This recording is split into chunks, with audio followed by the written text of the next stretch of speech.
Connor, why don't we get started? Absolutely. Thank you guys for joining. As Matt said, if you have questions, throw them in the chat, and I'm going to do my best to moderate things here. We're going to do our absolute best to embarrass Matt as well. To really grill him with the hardest questions we can come up with, because I can't think of anyone better for the Philadelphia market to answer some of the harder stuff. So first and foremost, for those that don't know you, Matt, can you tell us a little bit about yourself and why you consider yourself an investor-friendly agent? Yeah, sure. So I got licensed in 2007, the very beginning of the year. And Good since year that to start. point, 2007, Good year to start. good year to start. It was a good year to start. So this is not my first time around the mulberry bush, as it were, with market cycle changes. I have listed and sold personally over 800 properties since that point in time, 80% of which have been listings based. So, I tread on that side of the track. And yeah, in terms of what makes me an investor-friendly agent, I don't know. I feel like those of you who know me know that I'm a pretty bottom line sort of person. I'm very direct, very honest. I'm not one to focus so much on rapport building as I am getting results. And I feel like investors, if anything, want results, which is why it's a match made in heaven. Yeah, very much so. And investors, you're correct. Investors see dollars and figures, and that rapport generally comes from making more dollars and figures together. So why do you think it's important that a real estate investor uses an investor-friendly agent as opposed to just a friend or someone who's offering the cheapest option? Well, if the friend works with investors, and work with the friend. I mean, you want to work with somebody that you're comfortable with and that you trust. I think there are some differences between a retail agent and somebody that specializes with investors.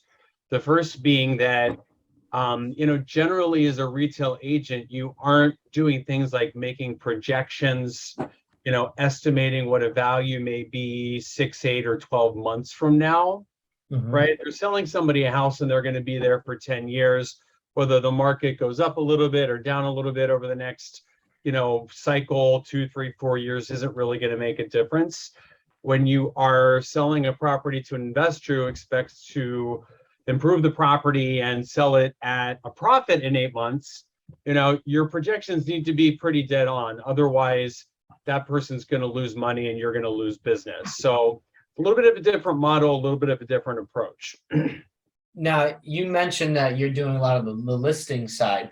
At what point, as an investor-friendly agent, are you getting involved with the investor? Is it only once it's completed, or are you helping evaluate on the front end?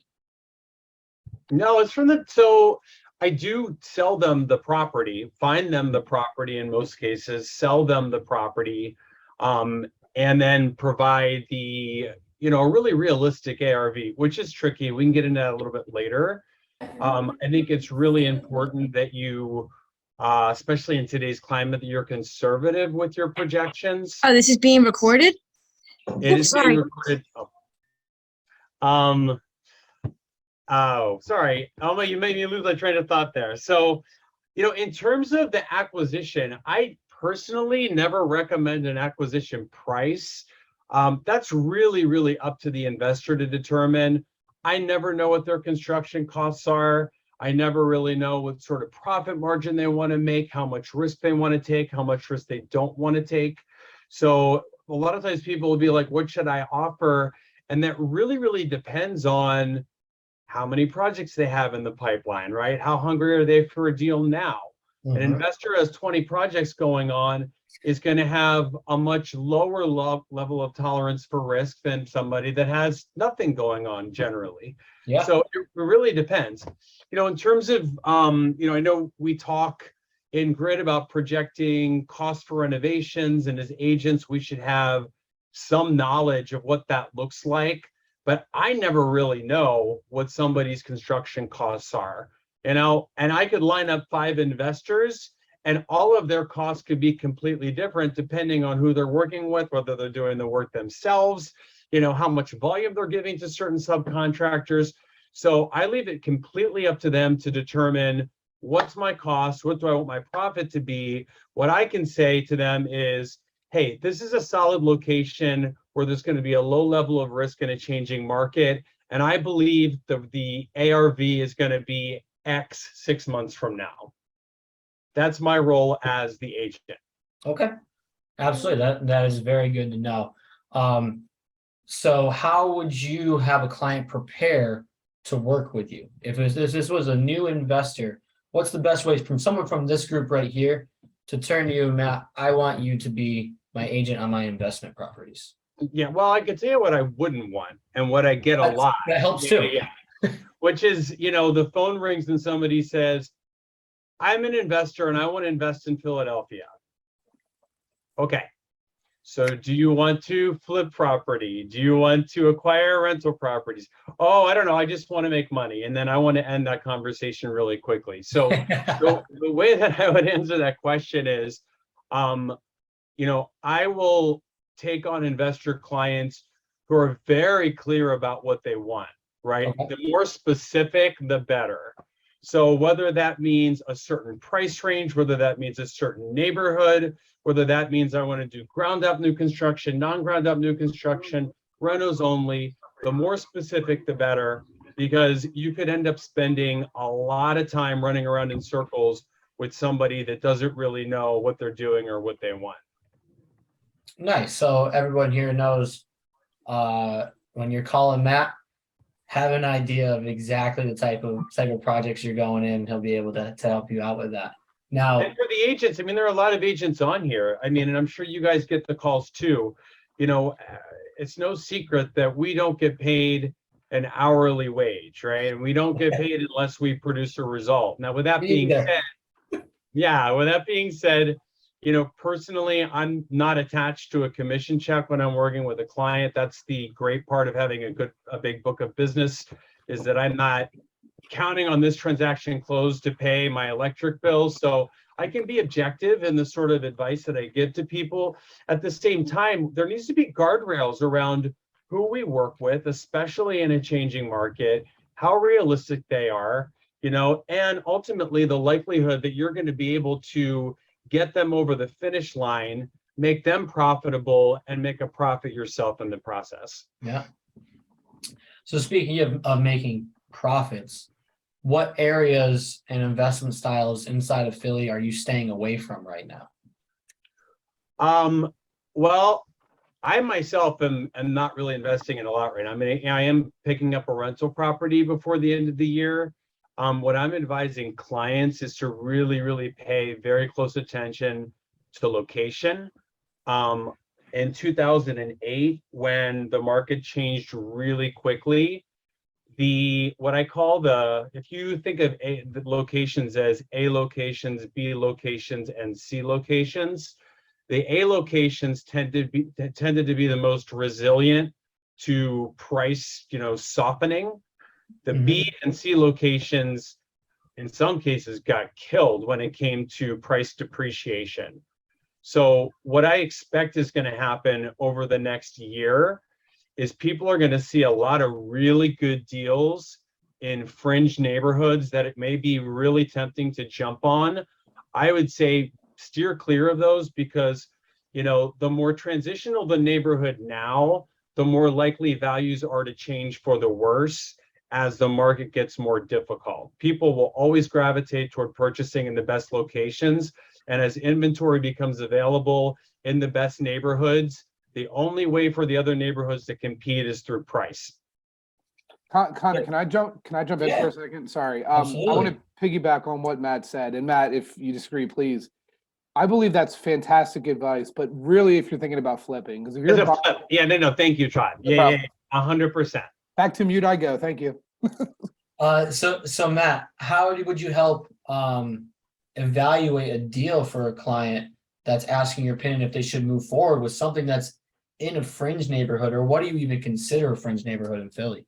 Well, so a fringe neighborhood, if I'm doing an analysis, especially for, the post renovation value, if I'm not seeing a consistency in the values, so if I'm looking in a certain radius or even the entire zip code, whatever parameters you use, if values are jumping all over the place, right? The more variation there is in the value, I think the more volatile that particular submarket tends to be. Whenever you see more consistency in value, and I'm talking about for something that's either non-renovated or renovated, so you're going to want to look at apples to apples. But the more consistency in value to me that I see indicates a more stable market. And as the market changes, what I'm more likely to do is keep the geographic parameters very tight, but go back 2, 3, 4 years, sometimes even 5. If there's consistency throughout that period of time as the market has changed, that shows me that that little small segment of a neighborhood is going to be more resilient to changes in the market than if you're seeing values really bounce around all over the place. So on a larger scale, you're probably advising clients to anticipate some value reductions, but on a sub-market scale, you're looking at things very much street by street, correct? Well, I'll start with a 1/10 of a mile radius. So that's approximately 2.5 blocks in either direction. Now in Philadelphia, that's anywhere from 60 to 80 taxable parcels of land. So it's not a small, it's a really densely populated city. There should be enough of a sample size, especially if you're looking at a year or even 2 years worth of sales, to make a determination of, is there enough meat on the bones here? Is this an opportunity, or is this going to be a huge risk?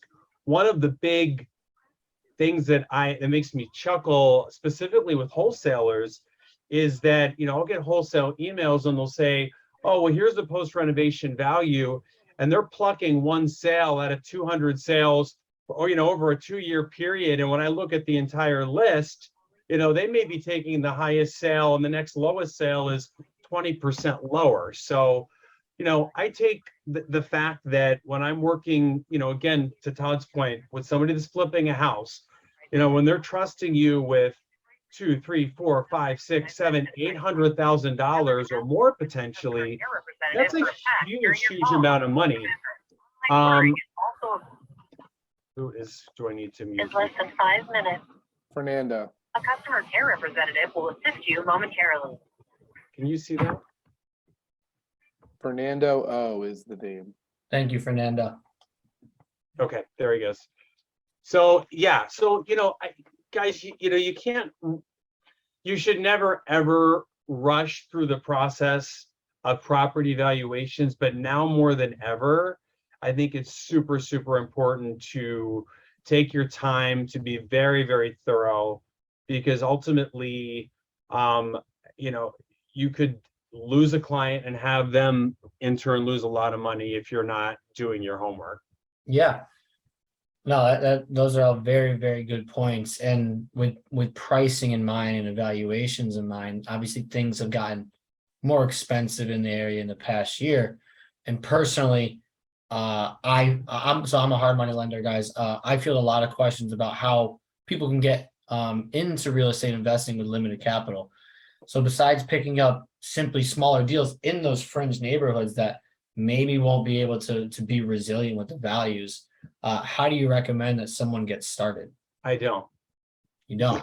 I mean, look, I'm honest to a fault. I do not think that the current market and the trajectory of the market is the space for an investor that doesn't know what they're doing or has a very little amount of money to spend, unless you are buying and holding. That's a whole different part of real estate investing. I deal mostly with people that flip properties as a listing agent, so that's how I'm looking at this.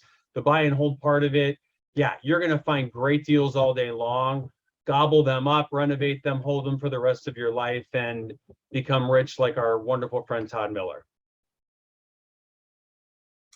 Yeah, Todd's got a lot of things on his plate right now, and I realized some of you were not here for this, but a couple months past we did do a how to scale your rental portfolio. And it's definitely another topic that we're going to do next year. And we'll talk about those fringe neighborhoods and how to just add properties to your portfolio and use that to get to your next one. So Todd, I have a question for you, because I think this falls into this category of real estate investing and what's happening in the market. You know, as somebody who is acquiring doors to hold and rent out, you know, how do you feel about the possibility of price depreciation, but then the flip side to that are rising rates? You know, how are you making evaluations of when to hold them and when to fold them? Yeah, Matt, it's a really great question, and it's what I go to bed thinking about almost every night. Because You must have horrible dreams. yeah, well, I mean, the reality is the price of my properties is irrelevant after the refi, because I don't plan on selling them. So if they go up or down in value, I don't think about that. The issue is the ARVs, which is an after rehab value, which is what I underwrite when I buy the property to determine my cash out and mortgage on the back end, have changed so fast and so drastically that if I bought something in February and underwrote it to refi today, it's not even close to what it looked like. So my rule of thumb is anything I'm buying today, I'm taking 20% off of today's ARV in anticipation for the future. Ooh. Yeah, but I mean, really, it's a CYA for me, but it's also making me more disciplined to buy better, which I appreciate. And then the tangential piece to that is the rents, while they are up, the issue I'm having when filling my vacancies are my tenant pool is having a hard time with first, last, and security. So they're qualified for, you know, $600 a bedroom, no problem, but they don't have the cash, which is a condition of the market we are all suffering in. Yeah. So it's a double-edged, triple, quadruple-edged sword. Connor, sorry. And Todd, that 20% is actually a really good number. You are doing a very good job, CYA there. I deal a lot with large institutions, secondary and third level financing, and not exactly the topic of today, but they are anticipating a 15% reduction in values across America. Yeah, that is the pricing that they're anticipating from about June of this year until about the end of Q1 2024 is really the pricing models and the expected reduction of values within real estate, and that comes from places such as Nomura, Newburgh, or Berman, which are all, you know, have billions of dollars of assets under management. So they know some things that I just simply don't. But we do have a chance to work with them. So I would anticipate that as well. If you are having to hit your values at a higher valuation, call it 70% ARV, LTV, or, you know, somewhere around there, you must make sure that this is a very quick turnaround, 3 months or less. Without that, you're losing all your skin in the game. Yeah, and I completely agree, Connor. And I think too, if you look at these companies that have a ton of a ton of assets under management and are managing other people's money, they're even what I would consider more conservative than somebody like me should be. But I'm just trying to be more disciplined in my buying. I also want to say, like, I'm not all doom and gloom about this market from the buy and hold side, because I think, like, I had lunch last week with an 81-year-old investor who first shared with me his 20-year plan. God bless that guy, right? So, yeah, I mean, like way to think long term. But he was telling me in all his years of investing, time heals all wounds on the buy and hold. And if I swing and miss a little bit and leave a little bit more money into my deal, or if I under rent it a little bit, eventually, with patience, that deal will become a good deal. And for all of you, whether you're doing your first or representing people who are, it's a good thing to remember on the buy and hold side. Yeah, absolutely. One thing I'll say is, and I'm not trying to compare today to 2008, but that's the most recent reference of a market shift. What we did see in 2008, 9, 10, as there were more failed listing transactions, meaning more expired, canceled, withdrawn listings, the rental market became oversaturated with people that couldn't sell. So it's a consideration for people like Todd. If I were in Todd's shoes, I'd be trying to sign longer year, term leases, being more conservative with raising rents, because although the rental market here has performed very, very well, that's likely to change as the selling environment becomes more difficult. That actually brings us to a good point, Matt. With the state of the market, are there aspects of your business that have become less busy or that you're looking to pay more attention to moving forward? I am spending. I knew I would stump him at some point, guys. I have these questions written down. So, I mean, listen, I don't think I've spent more time than I have in probably at least 10 or 12 years each day actively looking for buyers for listings, like literally going into our showing coordination database and pulling agents who have shown similar properties that our office has listed and calling them and like really pitching the properties that I've listed. Like I'm going 10 times further than I would have 2 or 3 years ago just to get showings on properties. I was looking this morning, our office over the past week has had 178 showings across all of our listings. In the same week last year, so that would be October 13th to October 20th, there were 254 showings. So literally the number of showings, which is really the leading indicator of any offers, has decreased by 30%. And countywide, the number of sales has decreased by 33%. When I say sales, I mean contracts written over the past 30 days.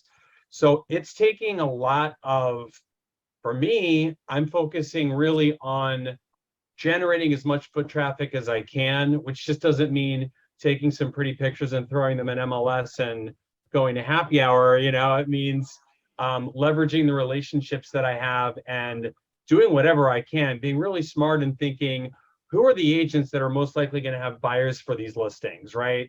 And proactively reaching out and trying to generate as much interest as I can, or any interest at all in some cases. So, I mean, with the decrease of buying power now, other than just pure grunt work, what you're going through for your clients, how are you helping and getting your clients' finished projects sold? Is there any tips for that? Well, first of all, I think in terms of the marketing, I've been dialing it way, way, way up. Meaning, not just professional photos, which everybody does now, believe it or not. 5 or 6 years ago, not everybody did. That's the industry standard now. I'll also do twilight photos. I'll also do detail vignettes. I'll stage every vacant property, or at least virtually stage every vacant property.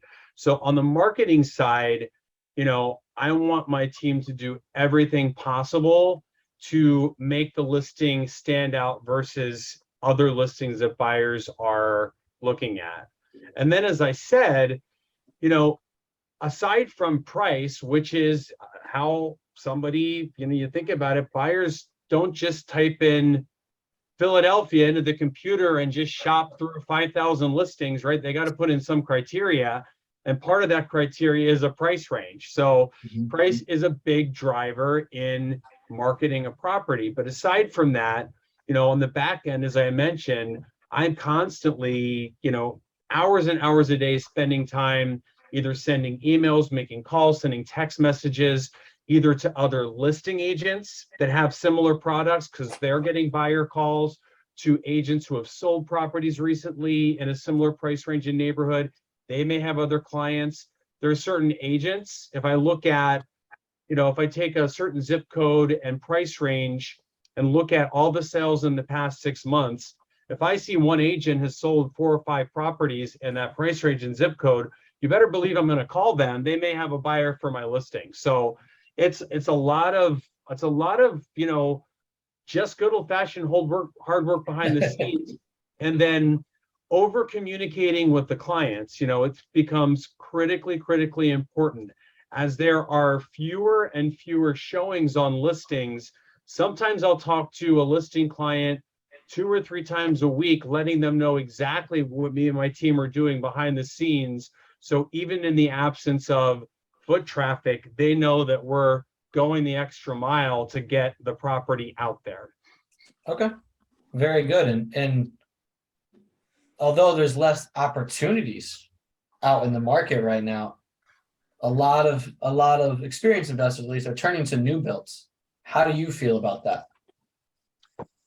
I don't know that I have an opinion on that. I really don't. I mean, I kind of feel like in my experience, there's one client that I can think of that crosses over between new construction and house flipping and renovation. But for the most part, people are in one lane or the other lane. Like if they're flipping houses, they're not really involved in new construction. People who have new construction don't really want to flip houses. I don't really understand why that is. That just is what I see. So I don't really have an opinion on new construction one way or another. Does anybody else? Todd, do you?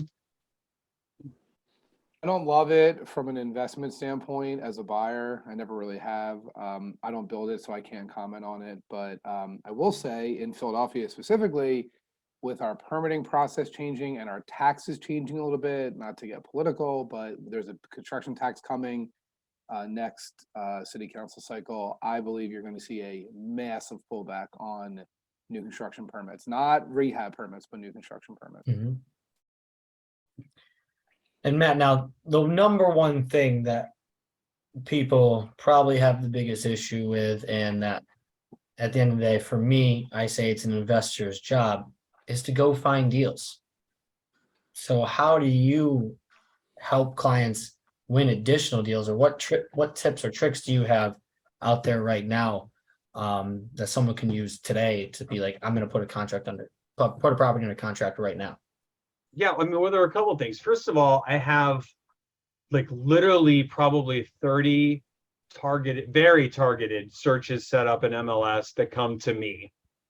And I have somebody else completely separate from me that goes through these each day as they come in and underwrites these to see if they're a flip potential. So I'm constantly evaluating these listings that come on the market to see if there's a potential. If there is, I'll send them out to the investor that it makes most sense for. Most of the investors that I work with prefer certain locations, or prefer certain price ranges, or prefer certain styles. So I also don't just like blast it out and say, all right, here's, an opportunity for 25 people, first taker gets it, because then what happens? I can write competing listings against myself. Like that doesn't, that's not a good business model. So Lorraine, I see you on the call. The stuff I send to you goes to you and you only.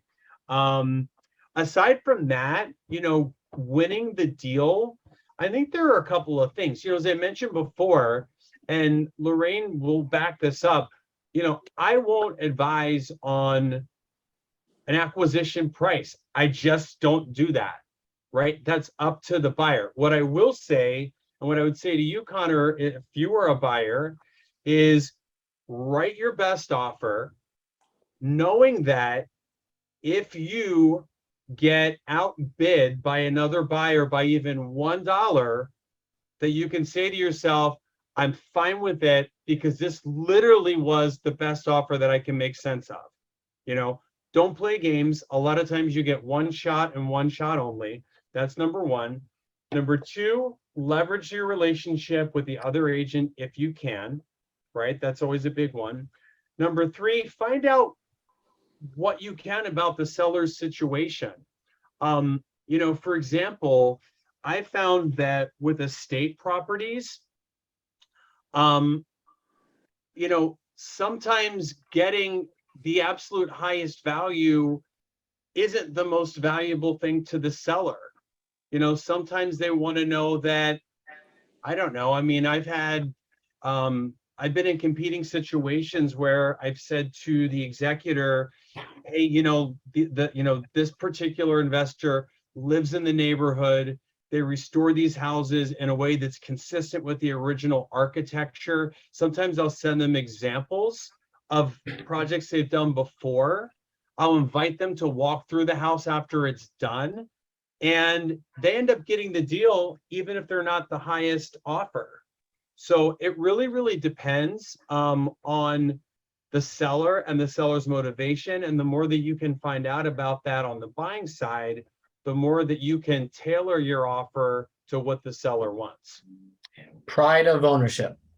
That Well, is a and don't very always big assume thing. that it's going to be high, highest price, fast close. Of course, those things are important to a seller, but it's you can't always assume that that's what every single seller is going to want 100% of the time. Yeah, no, I absolutely agree with that.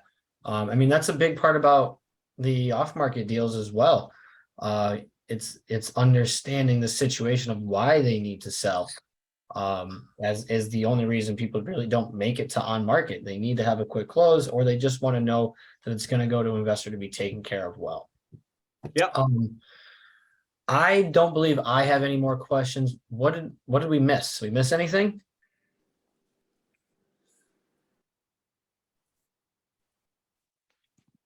Anybody?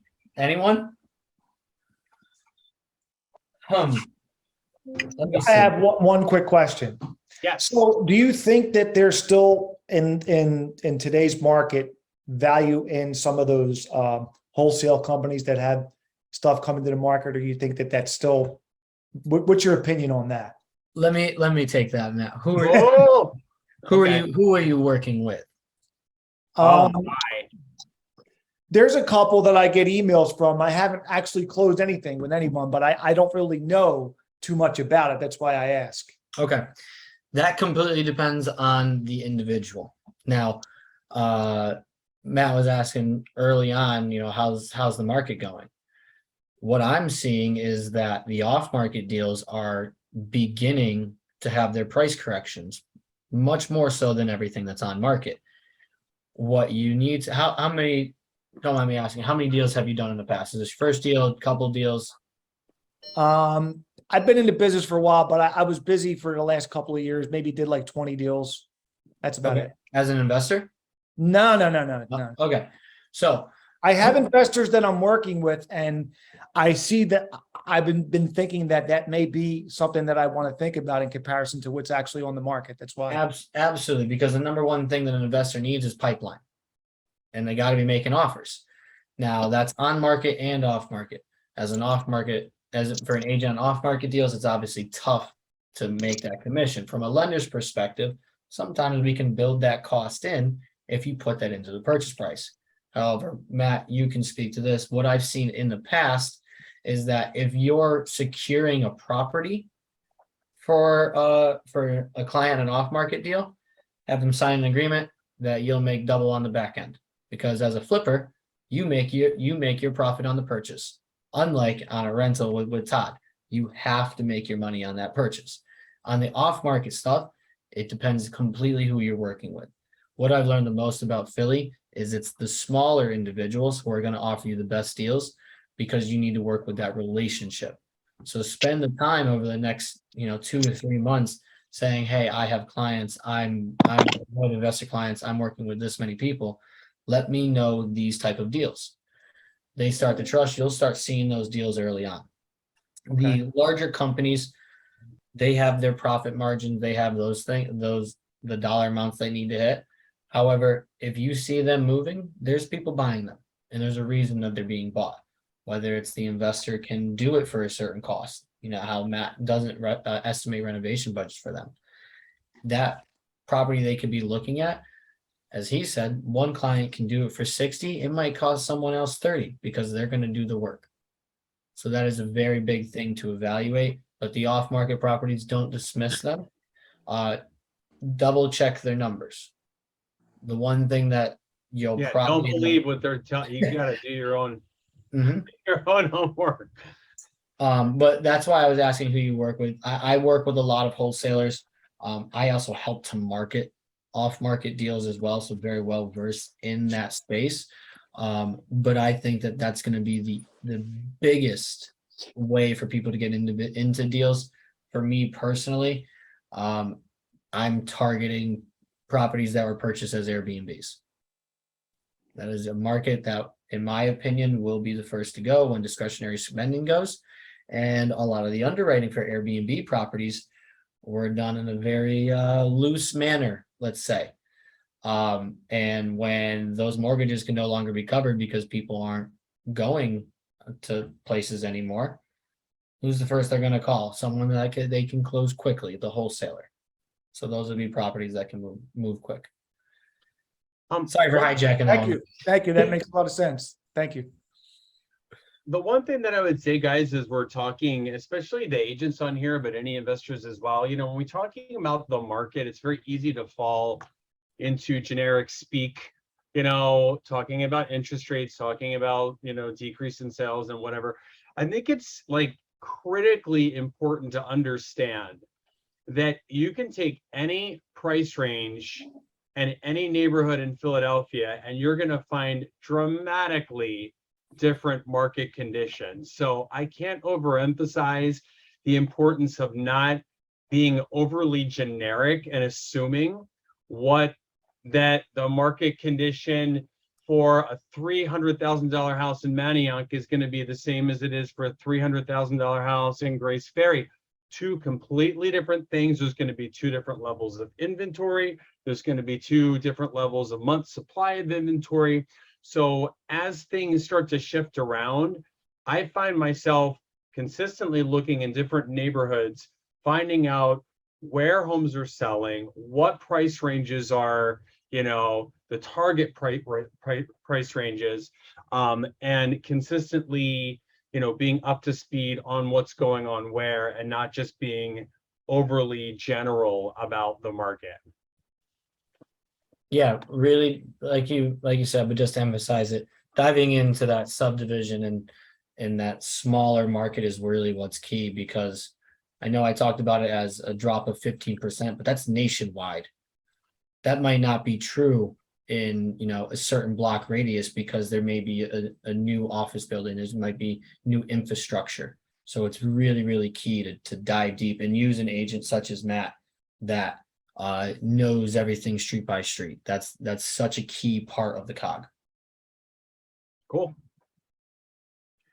All right, guys. Well, thanks everybody for joining. I want to thank Connor of Washington Capital Partners, one of our sponsors, fantastic hard money lender, as well as Keystone Title Services. I see Elaine on here for sponsoring Grid Philly. Our next meeting is on Thursday, November 17th. Todd Miller has brought in Gregory Wortman from Hapsco. Todd, you want to just quickly give a slight blurb on that? I will, yeah. I'm really excited for this. Greg is a dear friend of mine. I've known him for years, and he is the president of Hapco. Hapco is, they have two major roles in Philadelphia. One, they lobby to City Hall for local landlord rights, whether it be, we can talk about rent control, whether it be this bed bug thing we're going through, or the lead paint thing. That's number one. And then number two is they work on fair leasing, which benefits landlords and tenants. So Greg will come talk to you, of course, about the benefits of Hapco, but just he knows a lot about being a landlord and investing in Philadelphia. And with our midterms coming up, and then mainly the mayoral race in, I did not say that right, next year, we're going to have to be plugged in as investors and realtors, and Greg will provide some insight on that. Awesome. Awesome. All right. Well, thanks everybody. We'll see you on the 17th. And thank you, Connor. Appreciate Thanks, it, guys.